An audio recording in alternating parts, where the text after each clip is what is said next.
Hi there, welcome to anandlessons.com। आज हम NCERT का एक्सरसाइज 7.1 सॉल्व करेंगे जो कि इंटीग्रेशन का पहला चैप्टर है। तो चलिए शुरू करते हैं।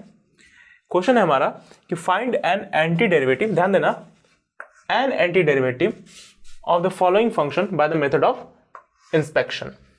हमें एंटी डेरिवेटिव निकालना है और वो भी मेथड ऑफ इंस्पेक्शन से। तो ये हमारे कुछ क्वेश्चन है। पहला है sin 2x, ये फंक्शन हमारे हैं sin 2x cos 3x e to the power 2x ax plus b का whole power 2 sin 2x minus 4 into E to the power 2x। तो हम सब क्वेश्चन सॉल्व करेंगे और by the method of inspection. तो शुरू करते हैं पहले क्वेश्चन से। सॉल्यूशन 1। ओके, यहां आप देखो कि फंक्शन हमारा है sin 2x। तो करना हमें यह है कि हमें ढूंढना है कि कौन सा ऐसा फंक्शन है जिसके डेरिवेटिव में साइन आता है। चूंकि ये ट्रिग्नोमेट्रिक फंक्शन है तो किसी दूसरे ट्रिग्नोमेट्रिक फंक्शन का ये क्या हो सकता है, डेरिवेटिव हो सकता है। और साइन किसका डेरिवेटिव होता है, तो कॉस का होता है। हमें पता है कि अगर हम कॉस x का डेरिवेटिव करते हैं तो आता है माइनस साइन x, यह मालूम है। लेकिन हम देख रहे हैं हमारे पास ये जो एंगल है ये 2 का मल्टीपल है। तो हमें क्या चाहिए, हमें चाहिए ऑल्सो, ये बात भी सच है कि d by D X of cos 2x, अगर एंगल हमारा मल्टीपल हो 2 का तो इससे हम एज्यूम कर सकते हैं कि ये एक कंपोजिशन फंक्शन है cos x का और 2x का। तो इसको अब डिफरेंशिएट करना होगा तो हम चेन रूल से डिफरेंशिएट करेंगे। पहले हम cos x को डिफरेंशिएट कर लेंगे, फिर 2x को डिफरेंशिएट कर लेंगे, सबको x की रिस्पेक्ट में। तो पहला जब हम डिफरेंशिएट करेंगे तो ये हो जाएगा cos x का हो जाएगा डिफरेंशिएशन, यानी cos 2x का हो जाएगा माइनस साइन 2x। अब 2x की बारी, जब आप 2x को डिफरेंशिएट करेंगे तो वो आएगा 2। तो ओवरऑल आंसर हमारा क्या हुआ, माइनस 2 साइन 2x। ओके, ये इसका डेरिवेटिव है। लेकिन हमें पता करना है कि साइन 2x का डेरिवेटिव, यानी साइन 2x किसका डेरिवेटिव है। तो इस माइनस 2 को अगर हम राइट हैंड साइड से लेफ्ट हैंड साइड पर ले आए तो हमारे पास क्या मिलेगा, हमें 1 by minus 2 D by D X of cos 2x is equal to sine 2x मिला। ओके, अब यहाँ ध्यान दीजिए, हमने पढ़ा है कि जब किसी फंक्शन में कोई स्केलर क्वांटिटी गुना होती है और उसका डेरिवेटिव निकालना होता है तो क्या होता है। जैसे कि मैं कह रहा हूँ कि एक फंक्शन है और उसमें उस फंक्शन में एक स्केलर क्वांटिटी गुना हो रही है, तो इसका डेरिवेटिव क्या होता है, वो बराबर होता है कि उस फंक्शन का डेरिवेटिव और देन उस डेरिवेटिव का स्केलर से मल्टीप्लाई, यानी ये दोनों रिजल्ट क्या होते हैं, सेम होते हैं। इस बात को हम जानते हैं। तो यहाँ पे देख रहे हैं कि -1/2 जो है ये एक स्केलर क्वांटिटी है, मैं इसे ऐसे लिख दूं, और ये मल्टीप्लाई हो रहा है। तो क्या हम इस फॉर्म को दूसरे फॉर्म ऐसे नहीं लिख सकते हैं, जैसा कि मैं भी लिखने जा रहा हूँ, D by D X of -1/2 cos 2x sin 2x, ऐसा हम लिख सकते हैं, बिल्कुल ही लिख सकते हैं। तो अब यहां देखो कि sin 2x हमारा क्या है, डेरिवेटिव है किसका, -1/2 cos 2x का डेरिवेटिव है। तो हम क्या बोलेंगे कि sin 2x का एंटी डेरिवेटिव क्या होगा, -1/2 cos 2x। So anti derivative of sin 2x is minus cos 2x by 2। ये हमारा एंटी डेरिवेटिव हो गया। ओके, तो हमने इंस्पेक्शन से इस क्वेश्चन को बना दिया। अब नेक्स्ट क्वेश्चन है cos 3x, उसे भी हम देख लेते हैं। तो cos 3x को कैसे सॉल्व करेंगे। cos 3x हमें सोचना है कि cos तो एक, फिर से देखो तो एक ट्रिग्नोमेट्रिक फंक्शन है और किस ट्रिग्नोमेट्रिक फंक्शन का डेरिवेटिव cos आता है, तो वो है साइन। तो साइन का डेरिवेटिव cos होता है, लेकिन यहाँ फिर ध्यान दो एंगल मल्टीपल में है, तो हम कहेंगे कि अगर हम साइन 3x का डिफरेंशिएशन करें तो आंसर आएगा cos 3x। चूंकि फिर से देखो ये कंपोजिशन फंक्शन है sin x का और 3x का, तो चेन रूल से ऐसे डिफरेंशिएट करेंगे, cos 3x और 3x का डिफरेंशिएशन 3। नेक्स्ट स्टेप में हमें बस इतना रिप्रेजेंट करना है कि हमारा जो भी फंक्शन है उसको डिफरेंशिएट करके हमारा केवल आंसर cos 3x आ रहा है। तो इस 3 को राइट हैंड साइड से हम लेफ्ट हैंड साइड पे ले आएंगे जैसा हमने पहले किया था।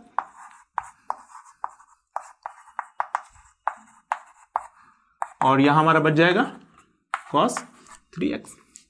सेम पहले की तरह 1/3 हमारा स्केलर है, इसे हम अंदर दे देंगे।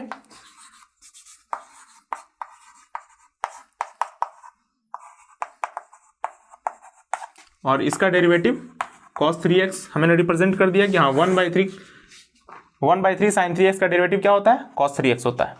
तो हम बस अब इसे लिखेंगे। सो anti derivative of cos 3x is sin 3x/3। ये बहुत ही इजीली सॉल्व हो सकता है, बस हमें यही सोचना है कि हमारा जो गिवन फंक्शन है, ये गिवन फंक्शन हमारा cos 3x था, ये किस फंक्शन का डेरिवेटिव पॉसिबल है कि ये होगा, और हम उसे लेके आगे बढ़ेंगे। हमने सोचा था sin 3x का होगा, लेकिन फिर हमें 3 एक्स्ट्रा दिखा तो हमने 3 को क्या किया, लेफ्ट हैंड साइड पे ले आए, तो फिर हमें रिजल्ट मिला कि नहीं ये sin 3x/3 का डेरिवेटिव है। चलिए नेक्स्ट क्वेश्चन e⁻²x, इसे भी देख लेते हैं। ये एक सेकंड का था, अब हम थर्ड देखेंगे e⁻²x। ओके, थर्ड सॉल्यूशन है e⁻²x के लिए। अच्छा, हमें इतना तो पता ही है कि एक्सपोनेंशियल फंक्शन e⁻x का डिफरेंशिएशन e⁻x होता है। वी नो e⁻x का डेरिवेटिव e⁻x ही होता है। ओके, लेकिन हमारा जो रिक्वायरमेंट है, जो एक्सपोनेंट है e का, वो 2 का मल्टीपल है, यानी कि e⁻²x होगा तो उसका डेरिवेटिव e⁻²x आएगा। ऑल्सो d/dx ऑफ e⁻²x का आंसर इसका हम डेरिवेटिव निकालेंगे। लेकिन ध्यान दो, ये फिर से हमारे पास एक कंपोजिशन फंक्शन है, 2 फंक्शन ex, और पहला फंक्शन ex और दूसरा फंक्शन 2x का, तो इसे भी हम चेन रूल से सॉल्व करेंगे। पहले e⁻²x का हो जाएगा e⁻²x, और देन 2x का हो जाएगा डेरिवेटिव 2, जिसे हम यहाँ पे लिख देंगे मल्टीप्लाई के फॉर्म में। ओके, नेक्स्ट स्टेप में फिर हम 2 को इधर लेके आएंगे, तो e⁻² is equal to e⁻²x, 1/2 फिर से अंदर जाएगा, तो d/dx 1/2 e⁻² is equal to e⁻²x। तो हमने फिर रिप्रेजेंट कर दिया कि e⁻²x, जैसे यहां हमने रिप्रेजेंट किया था, थर्ड केस में भी हमने रिप्रेजेंट कर दिया कि e⁻²x जो है इस फंक्शन का डेरिवेटिव है, तो ये फंक्शन जो है e⁻²x का एंटी डेरिवेटिव कहलाएगा। Again, so anti derivative of e⁻²x is e⁻²x/2। Okay, ये 3 क्वेश्चन हमने आसानी से सॉल्व कर लिया। अब आते हैं चौथे क्वेश्चन पर। चौथा क्वेश्चन है ax + p का होल पावर 2। देखो, इस क्वेश्चन को हम लोग 2 तरीके से सॉल्व कर सकते हैं। पहला तो ax + p का होल पावर 2 जो है, इसे हम एक्सपैंड कर लेंगे, तो हम पहले उससे सॉल्व कर दें, फिर हम देखते हैं और कोई तरीका है सॉल्व करने का, तो उससे भी हम इसे सॉल्व करेंगे। जैसे क्वेश्चन नंबर 4 है कि ax + b² होल पावर 2, तो इसे एक्सपैंड करोगे तो क्या लिखोगे, a² x² + b² + 2axb लिख दिया, और इसे ये ऐसा लिखना और बेटर होगा, 2abx। अब ध्यान दो, यहाँ a² x² और ये तीनों जो टर्म है, ये हमें पता करना है कि ये पूरा जो फंक्शन हमें दिख रहा है, ये किस फंक्शन का डेरिवेटिव पॉसिबल है। तो हम एक बात हमें पता है कि जब हमें डेरिवेटिव दिया जाता था कि 2 फंक्शन हैं और दोनों ही फंक्शन जोड़ रहे हैं और उनका आपको डेरिवेटिव निकालना है, तो ये दोनों फंक्शन के अलग अलग डेरिवेटिव के सम के बराबर नहीं होता था। यानी कि f(x) का अलग डेरिवेटिव निकाल लो, g(x) का अलग डेरिवेटिव निकाल लो, और दोनों को ऐड करो, उसका रिजल्ट, और दोनों फंक्शन को पहले ही ऐड करके फिर उसका डेरिवेटिव निकालो, उसका रिजल्ट बराबर तो होता ही है, ये हमें पता है। तो यहां भी आप गेस करो कि ये 3 टर्म है, तो तीनों ही किसी ना किसी फंक्शन के डेरिवेटिव होंगे, तो क्यों ना हम तीनों को एक एक करके फाइंड कर लें कि इसका एंटी डेरिवेटिव क्या है, इसका एंटी डेरिवेटिव क्या है, इसका एंटी डेरिवेटिव क्या है, और जब तीनों मिल जाएंगे तो तीनों को हम प्लस करके लिख देंगे, जैसा कि इस फंक्शन से समझ में आ रहा है ये एक्सप्रेशन से। तो चलिए उसको करते हैं, पहले करेंगे ए स्क्वायर एक्स स्क्वायर के लिए। तो गेस करो ए स्क्वायर एक्स स्क्वायर किसका डेरिवेटिव होगा। यहां तो साफ साफ क्लियर है कि ए स्क्वायर क्या है, एक कोफिशिएंट है एक्स स्क्वायर का, तो डेरिवेटिव टाइम भी, जब डेरिवेटिव किसी फंक्शन का निकल रहा होगा तो ये भी क्या रहा होगा, उस फंक्शन का कोफिशिएंट, और पावर देखो 2 है, यानी कि किसी चीज का डेरिवेटिव करने पे पावर 2 हो जाए, इसका मतलब है कि उसका पावर क्या रहा होगा, 3 रहा होगा। तो a square x to the power 3 है। इसका डेरिवेटिव गेस करो क्या होना चाहिए, ये डेरिवेटिव नहीं है, अभी गेस करते हैं। तो ऐसा हमने गेस किया, तो ए स्क्वायर एक्स क्यूब, तो ए स्क्वायर का तो ए स्क्वायर है क्योंकि ये कोफिशिएंट है, और एक्स क्यूब हो जाएगा 3x स्क्वायर, जो कि बराबर है 3a स्क्वायर एक्स स्क्वायर के। लेकिन अब हमें क्या चाहिए, हमें चाहिए सिर्फ a स्क्वायर एक्स स्क्वायर। तो हम 3 को क्या करते हैं, राइट हैंड साइड में लेके आ जाते हैं, तो d by D X of A square x cube is equal to हो जाएगा हमारे पास ए स्क्वायर एक्स स्क्वायर। और जैसा हर केस में मैंने किया था 1/3 फिर से अंदर चला जाएगा, और ये रिजल्ट हमें मिलेगा ए स्क्वायर एक्स स्क्वायर के एंटी डेरिवेटिव के रूप में, यानी कि ए स्क्वायर एक्स स्क्वायर का एंटी डेरिवेटिव ये है। सेकंड केस आप बी स्क्वायर का सोचो, देखो बी स्क्वायर जो है एक कांस्टेंट है, यानी कि अगर कांस्टेंट का डिफरेंशिएशन करो तो 0 आता है, लेकिन ये 0 तो नहीं है, यानी कि ये किसी एक जो वेरिएबल, जिस वेरिएबल के रिस्पेक्ट में हम डिफरेंशिएट कर रहे हैं उससे ये मल्टीप्लाइड होगा, उसका ये कोफिशिएंट होगा, और वो वेरिएबल अब नहीं है, यानी कि उसका पावर क्या रहा होगा 1 B to the power X का वो डेरिवेटिव अगर करो आप, यहां मैं लिख दूं कि डी बाई डी एक्स और B to the power X का डेरिवेटिव ही क्या होता है, बी होता है। तो ये तो बहुत ईजी था, डायरेक्ट केस हो गया। ओके, यहाँ बी स्क्वायर है तो कोई फर्क नहीं पड़ता, बी स्क्वायर हमारा क्या है, अभी भी एक कॉन्स्टेंट टर्म है, और यहाँ पे वो कोफिशिएंट की तरह बिहेव करेगा, तो रिजल्ट हमारा बी स्क्वायर।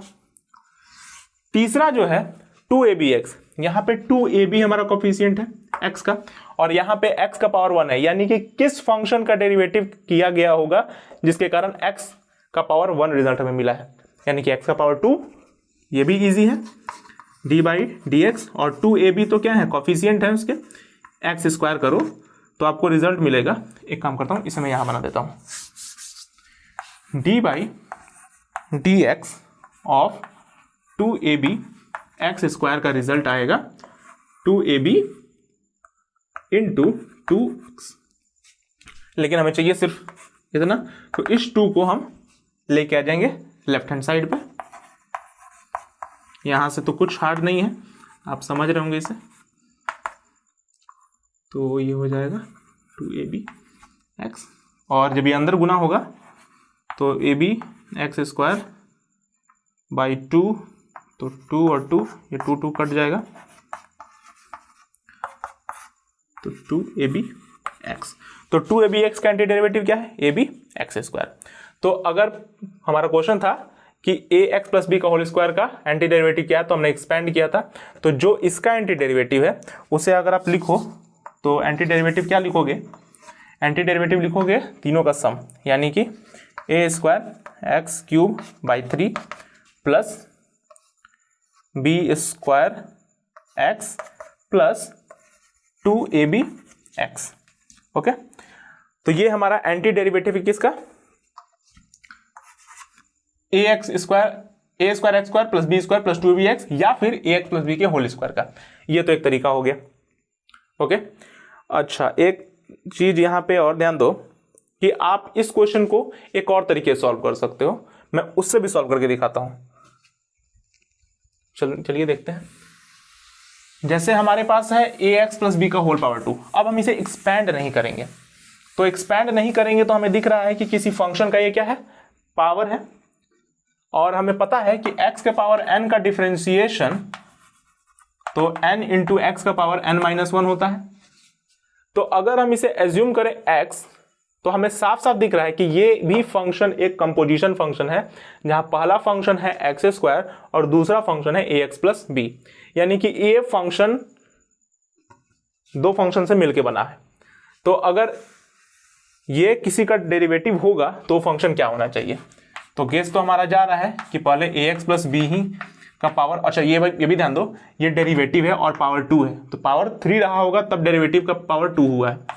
इसका मैं ये गेस कर रहा हूं, अब मुझे नहीं पता कि यही वो एंटी डेरिवेटिव है या नहीं, लेकिन सबसे नियर बाय गेस तो यही है। तो इसका एंटी डेरिवेटिव निकाल लो, ए एक्स प्लस बी का होल पावर 2। ओके, अब नेक्स्ट ये अंदर वाला फंक्शन दूसरा फंक्शन को डिफरेंशिएट करेंगे, जहां पे b का डेरिवेटिव 0 हो जाएगा और ax में डेरिवेटिव करने पे a आंसर आएगा और ये मल्टीप्लाई होगा चेन रूल के कारण। अब देखो हमें रिजल्ट सिर्फ इतना चाहिए, 3 और a हमें नहीं चाहिए, तो इसे हम लेफ्ट हैंड साइड पे लेके आ जाते हैं।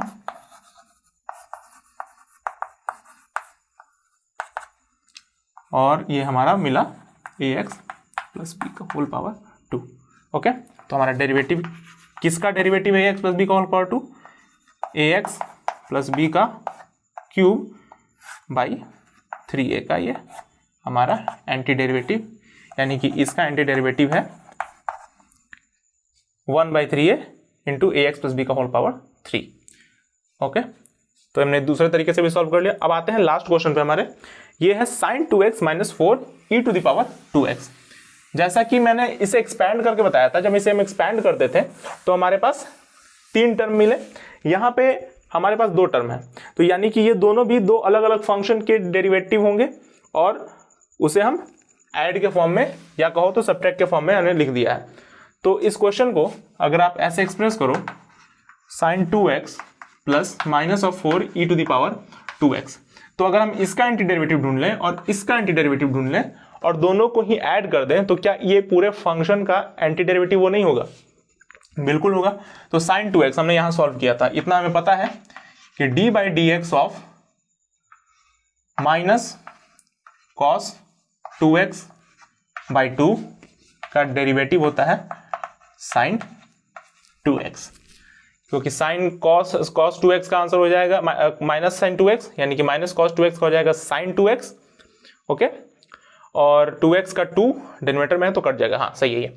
ये एंटी डेरिवेटिव हमने यहाँ सॉल्व किया था, आप उसे देख लो। और हमें नया मिला, हमारे पास है minus 4 E to the power 2x। तो माइनस 4 तो हमारा कॉफिशिएंट है, यानी कि स्केलर मल्टीप्लाई हो रहा है फंक्शन में, तो डी बाई डी एक्स और ई टू द पावर 2x हमने यहाँ सॉल्व किया था। तो हमें पता है कि अगर माइनस 4 मल्टीप्लाई हो रहा है तो माइनस 4 अंदर ही रहेगा, और ई टू द पावर 2x के कारण डेरिवेटिव इसका जो होगा माइनस 4, हमने इसे सॉल्व किया हुआ है, तो ये जो हमारा कॉफिशिएंट है फंक्शन का हमारा क्या होगा? स्केलर होगा। तो माइनस 4 तो डेरिवेटिव होता नहीं है, तो इसका डेरिवेटिव जब करेंगे तो माइनस 4 डायरेक्ट उतरेगा और डेरिवेटिव सिर्फ निकलेगा किसका? ई टू द पावर 2x का। और यहाँ भी दिख रहा है कि ये क्या है? कंपोजिशन फंक्शन है, ई टू द पावर 2x, तो हमने कंपोजिशन फंक्शन की तरफ इसे सॉल्व करना है, इसका डेरिवेटिव निकालना है। तो ई टू द पावर 2x का हो जाएगा ई टू द पावर 2x और 2x का हो जाएगा 2, लेकिन हमारा रिजल्ट हमें कितना चाहिए? सिर्फ minus 4 E to the power 2x। ये हमें डेरिवेटिव चाहिए अपना। तो किस फंक्शन का डेरिवेटिव हो सकता है? तो वो कुछ नहीं करना, बस यहाँ से ये 2 को लेफ्ट हैंड साइड पे ले आएंगे और लेफ्ट हैंड साइड पे लाने के बाद इसे आप अंदर तो रख ही सकते हो, मैंने पिछले ऊपर तीनों चारों केसेस में किया था उसे, और इसका रिजल्ट आ जाएगा minus 4 E to the power 2x। Okay, और यहाँ से एक कट जाएगा तो हो जाएगा minus 2 E to the power 2x और डी बाई डी एक्स, यानी कि इस फंक्शन का डेरिवेटिव आता है minus 4 E to the power 2x। तो हमने दोनों फंक्शन के अपने अपने डेरिवेटिव को निकाल लिया है। तो हमारे रिक्वायर्ड फंक्शन का जो एंटी डेरिवेटिव होगा वो होगा, so anti derivative of sine 2x minus 4 E to the power 2x is equal to वो है माइनस कॉस 2x बाई 2 और प्लस, जो कि प्लस था, minus 2 E to the power 2x। अब यहाँ देखो प्लस माइनस मिलके क्या बन जाएगा, माइनस बन जाएगा, तो यहाँ माइनस लगा दो और ये आपका सॉल्यूशन हो गया। यहाँ से ब्रैकेट हटा दो, minus cos 2x by 2 minus 2e⁻²x, ये आपका एंटी डेरिवेटिव है sin 2x माइनस 4e⁻²x का। तो ये हमने 5 क्वेश्चन देखे। अब नेक्स्ट क्वेश्चन, छठा क्वेश्चन हम अगले वीडियो में देखेंगे। मैं आई होप कि आपको ये क्वेश्चन समझ में आ गया होगा। ये ज़्यादा हार्ड क्वेश्चन नहीं है, बस आपको इंस्पेक्शन करना है, आपको गेस करना है कि किस फंक्शन का ये डेरिवेटिव है। तो जिस फंक्शन का भी ये डेरिवेटिव है वही उसका एंटी डेरिवेटिव है। ओके, और एक और बात, एन एंटी डेरिवेटिव, तो किसी भी डेरिवेटिव के बाद हमने सी ऐड नहीं किया, यानी कांस्टेंट ऐड नहीं किया, क्योंकि हमें सिर्फ एक एंटी डेरिवेटिव चाहिए। ओके, वन मोर थिंग, ये क्वेश्चन में हमारे sin 2x minus 4 into e⁻³ दिया है। हमने इसे e⁻² के लिए सॉल्व कर दिया था, पर ज़्यादा कुछ प्रॉब्लम नहीं है। जब 3x होगा तो उस केस में भी हम आसानी से सॉल्व कर सकते हैं कि जब 3x होगा तो हमें बस देखना है कि हमारा पावर जब 3x होगा तो डिफ्रेंशिएट करेंगे, तो 3x का डिफ्रेंशिएशन करने पे 3 आ जाएगा, और वही 3 दूसरे साइड आके डिनोमिनेटर में चला जाएगा। हाँ, जो पहले हमारा कट जा रहा था वो अब नहीं कटेगा, यानी -4/3 ही रहेगा और हर जगह 3x रहेगा, और रिजल्ट हमारा आ जाएगा -4/3 e⁻3x। ये बुक के अकॉर्डिंग जो क्वेश्चन था। Okay, thank you.